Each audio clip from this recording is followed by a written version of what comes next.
Central Middle School in Minot has made an addition on campus to help students in need. Lindsay Miller headed to campus to learn more. A new school in the Minot area brought new challenges. That challenge is to provide for students in need. When Central Campus transitioned to a middle school, Dean of Students Shannon Ostrom realized that the school would be starting from the ground up and resources would be limited.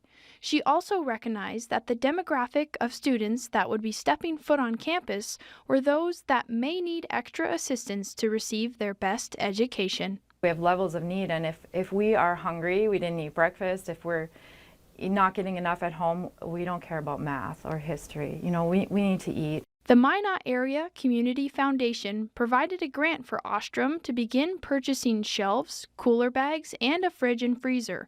She says she found it important to provide more than just non-perishables to her students, and having the resources of appliances and cooler bags to keep food cold was vital. Easy opportunity for us to try and provide some assistance in a very important area. Our youth are our future, and we need to give them every opportunity to succeed. Currently, food is discreetly sent home weekly on Fridays. The pantry also has grown to snacks provided in classrooms for students who are needing a nutritional boost. Central Middle School's food pantry is always welcoming donations. To learn more and to donate, you can contact their school office. In Minot at Central Middle School, I am Lindsay Miller, reporting for your News Leader.